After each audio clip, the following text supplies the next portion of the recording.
Hi everybody, my name is Jessica Holyfield. I'm a professional dancer, professional dance choreographer, and dance educator based out of the southeast of the United States, and we're taking a look at the elimination battle between Lechka and Want. And I know a lot of you guys have really wanted me to take a look at this elimination battle series, so here I am taking a look at it from the first season of Street Woman Fighter. I know it is unfortunate that this was where Want kind of said their goodbyes as their final takes on the series, but I'm really excited to be able to see some of their best is what it sounds like. So let's go ahead and get into it. 두 댄서의 배틀을 시작합니다. Here we go. Ready? Emma versus Gabee. Nails, hair, hips, heels, ass, fat, lips, real, purse, full, big deals. I'm a big deal. Okay, Miss Gabee. You wish new phone, who this? When you pop that tongue, this whole club is my runway run. Y'all 5, 4, 3, 2, I'm a one. Girl, what did that girl just say? Girl, I don't dance. Interesting. So I like the fact she made that choice, but it didn't hit any facet of the music that you normally have for this kind of track. 4,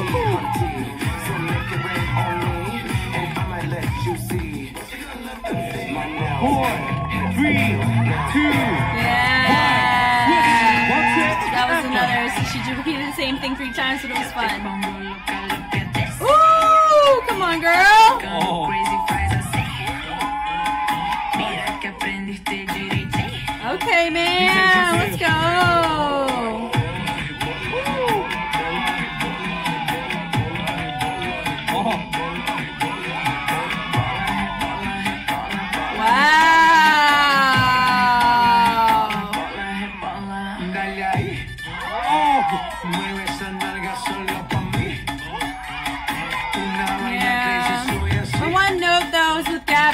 I would just be respectful, let Emma finish out her set. You have plenty of time to dance together, not to worry. I love Emma's movement quality so much. It's definitely one of my favorites I've seen in the show. Okay, let's see what we're bringing to the table.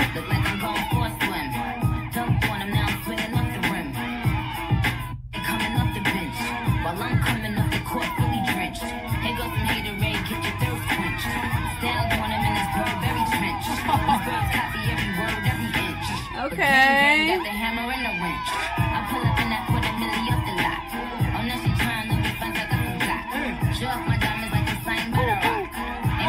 Ah, okay. She had a little waxy moment right there from season 2. Okay, here we go, bringing it back. So just one little note is I mean, of course, normally with eliminations you don't see this as much, so it's interesting that we're seeing it here with Gabee. Gabee was moving and dancing while Emma was going, and normally in eliminations you see that they're more respectful towards like letting one go and the other one waits and vice versa, especially if they're gonna be dancing at the same time at some point too. So that's just my one thing. This track a lot of times is used in Vogue and whacking as well. They are different cultures. So if you didn't know that, Vogue and whacking, different cultures, different battle structures, different communities, different ways, different like, it's just different terminology, you know, it's just different in vocabulary as well. But they do complement each other very well, which is why sometimes you see people utilize whacking and Vogue together, because they're complementary styles and their postures are similar, but they are different. So this track right here is very, very much in a Vogue wheelhouse. She is doing some whacking, which is why you see kind of the enmeshment of both styles here. Some overheads, variations. I know Lechka, there's people in Lechka that are that do whacking, like Peanut, who we've just recently seen. You know, I like how she sets up. It's fun. She's very great in engaging with her audience and with who she's performing with. Yeah. That's my big thing too. Normally when you see people do a dip like this, but you notice there really wasn't any sound context to help justify the dip choice, and you could also hear her when she decided to go down. I I know she was probably hitting on boom, girl, like that works, you know, but I just feel normally when you see people utilize a dip, it is done with a ding, like a crash, or just on a bass or something. Not really, a lot of times they do end up using it on words. The musicality, of course, is universal here. That's just something that just didn't quite hit as well as other opportunities in the track it could have hit in. She's really catering more towards the judges in her set as well.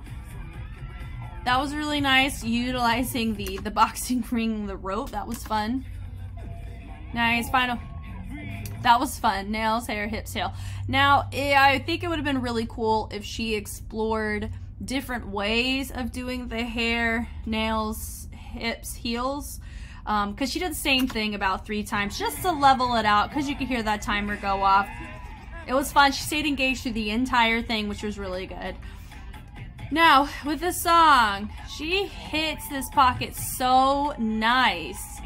She's not just relying upon this legato in her range with her chest and her hips. It's so captivating. Her outfit really helps to this. Hers would be, I mean, her grooves are really nice to watch.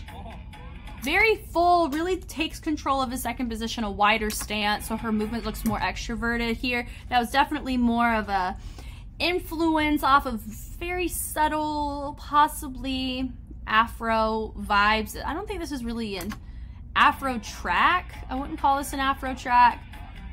But that split was really, really cool.